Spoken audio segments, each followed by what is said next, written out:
lalu kita sudah mempelajari mengenai materi proses berdirinya Bani Umayyah. Kemudian hari ini kita akan melanjutkan pembelajaran selanjutnya, yaitu dengan materi proses berdirinya Bani Abbasiyah.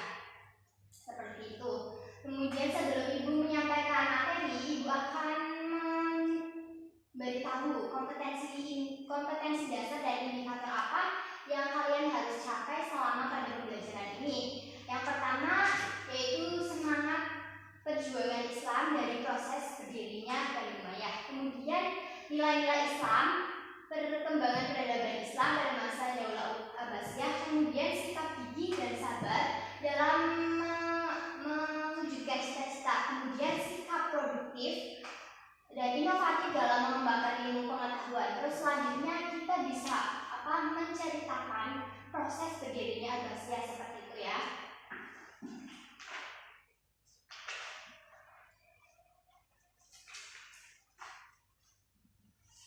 Ibu akan menjelaskan mengenai tujuan kita mempelajari pembelajaran SI ini. Yang pertama, kita bisa mengetahui sejarah berdirinya dari Bani Abbasiyah, mulai dari berdirinya sampai keruntuhannya, kita bisa mengetahui hal tersebut. Kemudian kita bisa mengambil keteladanan dari para khalifah-khalifah terdahulu, yaitu khalifah dari 37 khalifah tersebut. Kita bisa mengambil keteladanan yang misalnya sifat giginya, sifat dermawannya, dan kepemimpinannya kita bisa contoh. Kemudian kita bisa mengimplementasikannya dalam kehidupan sehari-hari, gitu ya. Kemudian siswa bisa menceritakan atau mengetahui proses berdirinya Bani Abbasiyah, seperti itu. Nah, di sini kalian tahu nggak bagaimana sih proses berdirinya Bani Abbasiyah tersebut? Ada yang tahu? Belum tahu ya.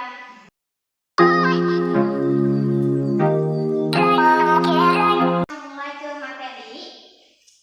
Mungkin bagi yang belum paham bisa dicatat terlebih dahulu. Nanti yang poin-poinnya bisa dicatat seperti itu ya.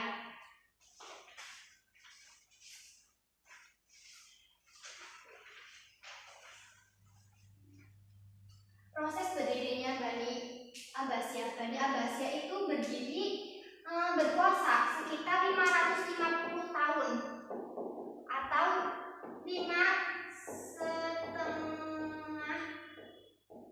abad, dari tahun 750 sampai tahun 1258 Masehi.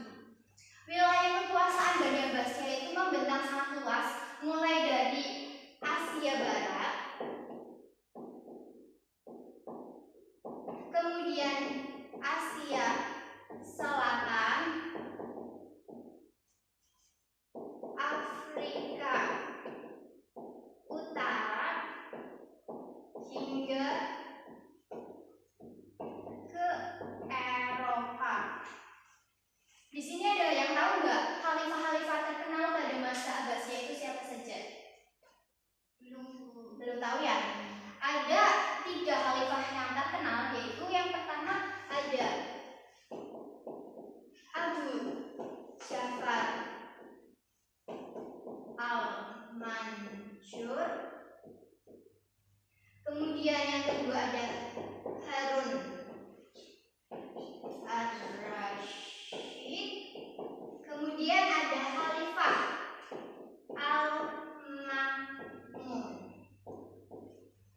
Pada era kepemimpinan Abu Ja'far Al-Mansur ini merupakan sebuah cikal bakal dari berdirinya ilmu pengetahuan di sini, yang merupakan kepemimpinan dari Abu Ja'far Al-Mansur. Kemudian era puncak kejayaannya yaitu pada Khalifah Harun Ar-Rasyid, kemudian Al-Ma'mun anaknya, seperti itu ya. Kemudian kenapa sih bisa berdirinya Bani Abbasiyah itu? Sejarah berdirinya Abbasiyah itu tidak lepas dari sosok keturunan dari paman Nabi Muhammad Sallallahu Alaihi Wasallam, yaitu dari keturunan Abbas bin Abdul Muthalib, yaitu dari keluarga Bani Abbas bernama Ali bin Abdullah. Ali bin Abdullah. Ali bin Abdullah itu merasa bahwa yang harus memerintahkan selanjutnya dari kepemerintahan Khulafaur Rasyidin itu harus keturunan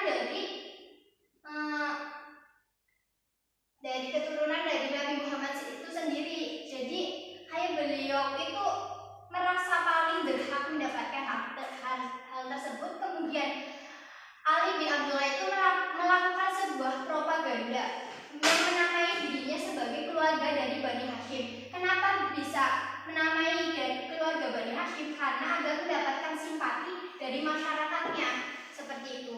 Tetapi belum juga mendapatkan hasil atau haknya. Kemudian Ali bin Abdullah itu wafat. Kemudian dilanjutkan oleh putranya, yaitu bernama Muhammad bin Ali. Muhammad bin Ali juga sama, belum mendapatkan hasil atau belum memperoleh haknya. Kemudian Muhammad bin Ali tersebut wafat.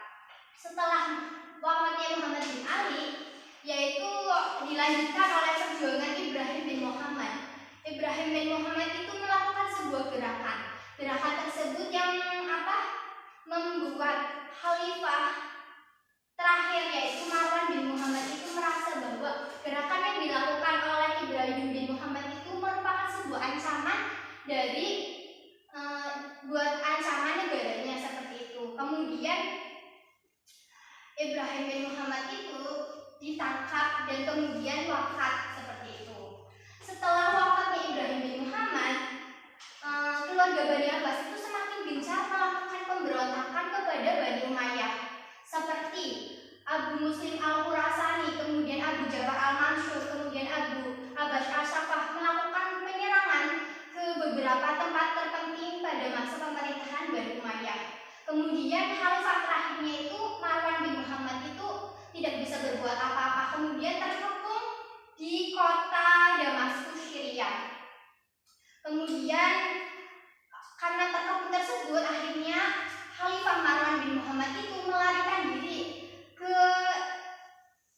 Yordania dan Palestina. Tetapi ketika hendak melarikan diri, ia tertangkap di kota Fustat, yaitu di Mesir. Dan wafatnya Marwan bin Muhammad itu menjadi akhir dari pemerintahan Bani Umayyah, seperti itu. Itu saja materi pada Bani Abbasiyah. Ibu akan memberikan tugas mengenai, tadi kan ada khalifah-khalifah terkenal, ada 3 ya. Yang pertama ada Harun al-Rasyid, ada Abu Ja'far Al-Mansur, kemudian Al-Ma'mun. Nah, nanti Ibu akan membagikan secara acak siapa yang dapat khalifah tersebut, kemudian nanti diisikan mengenai di bidang apa saja sih khalifah-khalifah tersebut itu memperoleh masa kejayaan, seperti itu ya. Kemudian dipresentasikan di tempat masing-masing, seperti itu.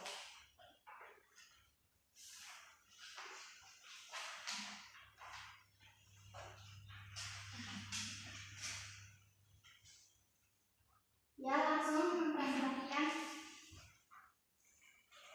Yang pertama ada Harun al-Rasyid, tahun 786 sampai 809 Masehi. Yang pertama menjadikan kota Baghdad sebagai kota 1001 malam. Yang kedua ada bidang kesehatan, yang ketiga ada bidang militer, dan yang keempat bidang administrasi, yang terakhir ada bidang ekonomi.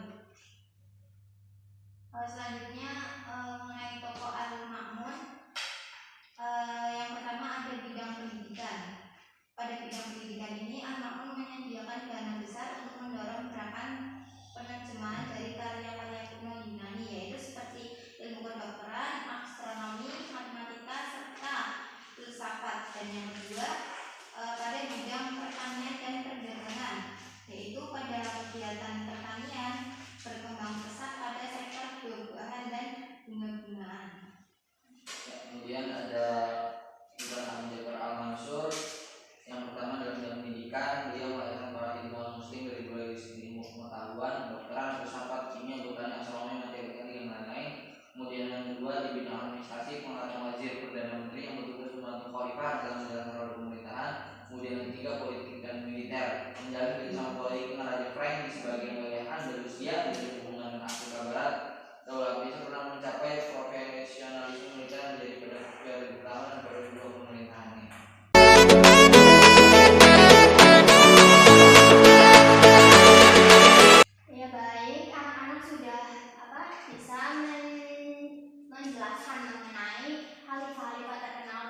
dan bidangnya. Nah, sebelum menutup pada pembelajaran hari ini, Ibu akan menyimpulkan yaitu Banda Basyah itu berdiri atau berkuasa sekitar 550 tahun, yaitu 5,5 abad. Khalifahnya itu ada 37 khalifah. Terus ada khalifah yang terkenal yaitu Abu Ja'far al-Mansur, kemudian Harun al-Rashid, kemudian ada Khalifah al-Ma'mun, seperti itu ya. Nah, untuk penyimpulan seperti itu, kemudian Ibu akan menyampaikan teknik penilaian yang akan Ibu lakukan, yaitu penilaian dengan presentasi dan diskusi, kemudian ada penilaian teman sebaya, kemudian ada siswa yang aktif di kelas, kemudian Ibu akan memberi penugasan seperti itu ya. Terus selanjutnya yaitu kenapa sih, manfaat apa yang akan kita ambil ketika kita mempelajari SKI tersebut. Kita bisa kita membangun kesadaran kita teman-teman semua tentang pentingnya kita mempelajari nilai-nilai agama dan norma-norma Islam dalam kehidupan sehari-hari tersebut. Kemudian kita bisa meneladani sifat-sifat para pemimpin terdahulu kita, seperti para pemimpin tadi ya.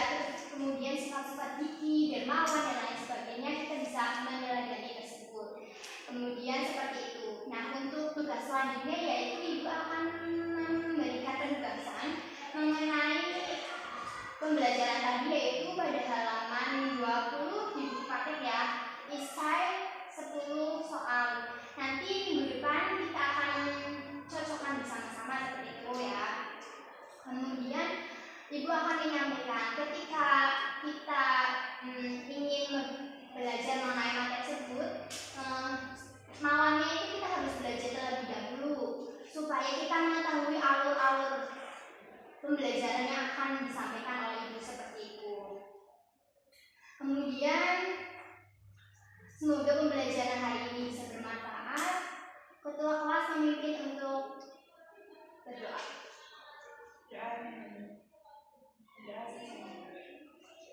Terima kasih. Wassalamualaikum warahmatullahi wabarakatuh.